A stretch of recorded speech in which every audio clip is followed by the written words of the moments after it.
The surprise for me is that as a social scientist, I was trained that the more research we do, the more publications we do, not only is the potential for tenure and promotion there, but there's this expectation that the culture will improve slowly and steadily over time as our work is reviewed by our peers and hopefully disseminated.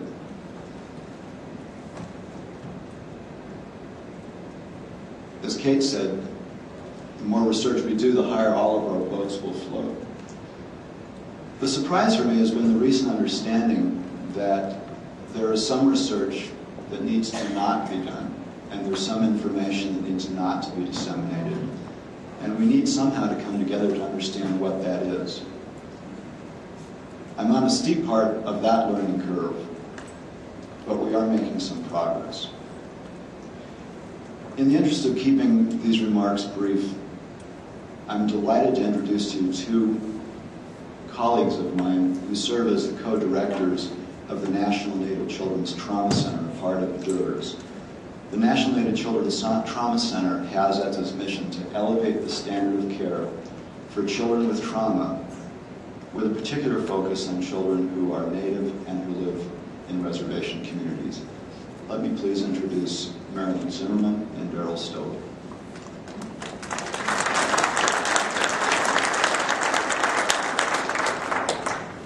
Good morning. I am a Nakota person from the Fort Peck Reservation. I am a descendant of Lightning Bear-Nosed Woman, of the Cree speaker band of the Nakota people who camped along the upper Missouri River. And we want to welcome you to this place and time. I think about our journey of knowing as tribal people, how it begins even at our birth and sometimes before. And every once in a while on this journey we call of knowing, called life, it can get a little bumpy. There can be some storms. But situations and events like this conference, to me, feel like a place of refuge, where we get to come and in a safe place, dialogue about our knowing, share about our ideas, in great respect and honoring of one another, and in self-protection of one another.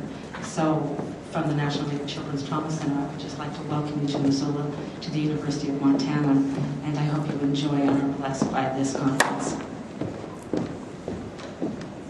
If I could just echo that, and then would also like to express just some very deep gratitude that I have for several different things that have culminated in this meeting today. A deep gratitude for an anonymous donor from somewhere in this nation who provided a gift to the School of Education that allowed us to, in some part, to support the conception and the implementation of this conference.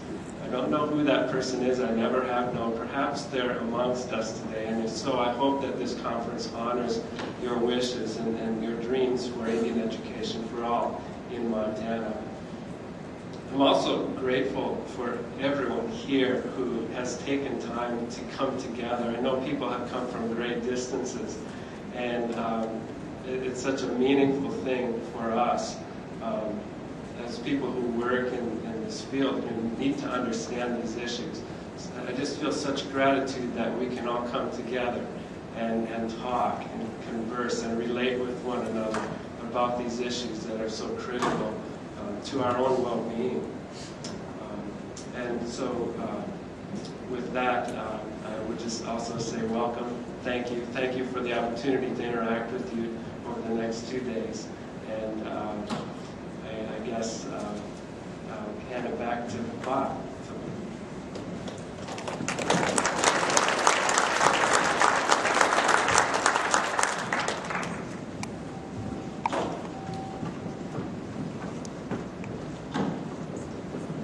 Okay, now we're going to get down to a little business. But before I do that, I want to tell you a little bit about Marilyn Zimmerman.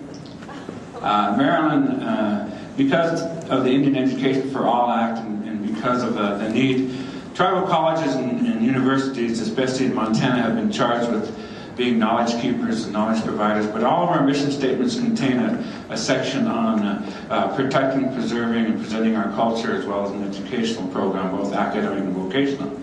Marilyn Zimmerman is the epitome of a tribal college student.